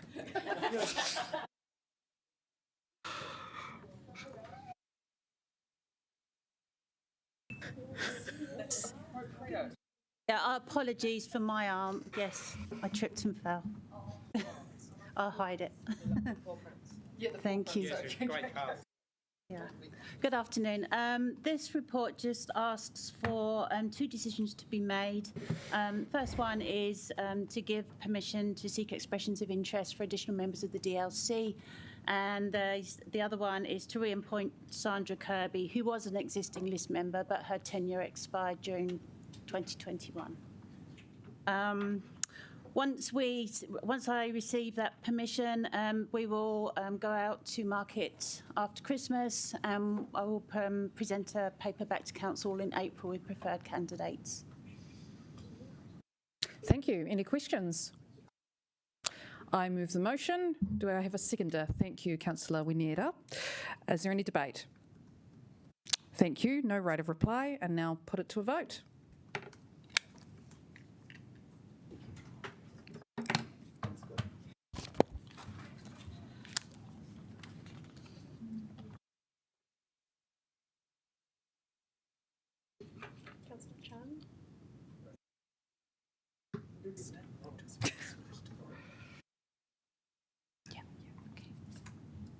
I declare the motion carried. Wonderful. Thank you so much. 2.6, new ground lease for the Wellington Tennis Club Incorporated. Please welcome Kim Fell to introduce the report. Good news. Excellent. Thank you, Your Worship. Yeah, this report recommends 2 new ground leases be granted to the Wellington Tennis Club. The 2 leases are located at 182A Alexandra Road, Newtown, and 21 Wesley Road in Kilburn. On the 4th of August 2022, Council agreed that, or to proceed with public consultation for the 2 new ground leases for the Wellington Club. Throughout the 30-day consultation period, our team engaged with many interested parties and received positive feedback. We're pleased to advise that there were no objections received during the consultation, and as these ground leases, as with these ground leases, rent will be charged in accordance with our Council's lease policy for community and recreation groups. We'll take the paper as read. Sanjay's here if there are any further questions. So, Thank you. Any questions? Great. I will move the motion. Do I have a seconder? Thank you, Councillor Free. Is there any debate? Great. No right of reply either, so let's put it to a vote.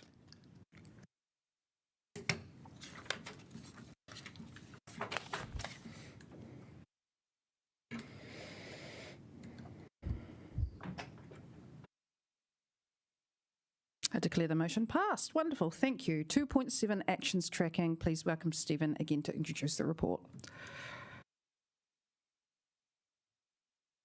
Again, I'll take this one as read and probably the next one whilst I'm at it. Fabulous. Any questions? Is that possible? Can we? Okay, so we're putting 2.7 and 2.8 together. There are no questions. I move the motion. Do I have a seconder? Thank you, Councillor Young. Any debate? Let's go to a vote for both. This is happening. Actions tracking for report. Okay, all right. And that's 3.2A, because we've already done that. Excellent. That was carried. Oh, 3.2, report of environment and infrastructure. Please welcome, yes. More to add. Wonderful. As read, any questions? Councillor Paul, will you move the motion? And I will second it. Thank you. No, any debate? Let's vote.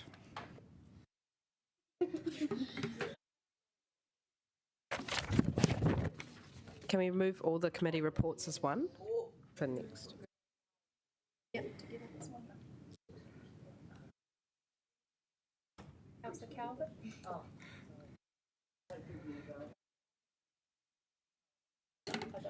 Great, thank you. I'm going to combine 3.3.1 and 3.3.2 together. Please welcome Kim to introduce, as well as John. Do we want to take the reports as read? Do we have any questions? Can we just see the rest of the 3.3.2? I think there's a bit, thank you. No, Great. that's good. Great. So, yep.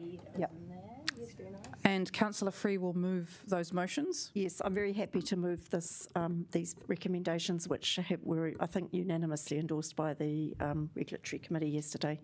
And thank you to Pauiwi Holden, who actually brought to our attention the fact that there is potentially some significance to this land.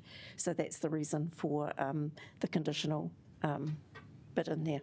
Awesome, thank you. Do I have a seconder? Councillor McNulty, thank you. Any debate? Any right of reply? Let's go to a vote.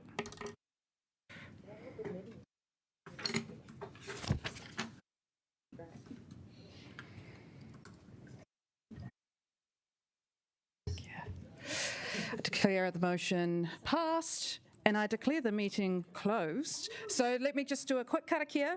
Thank you.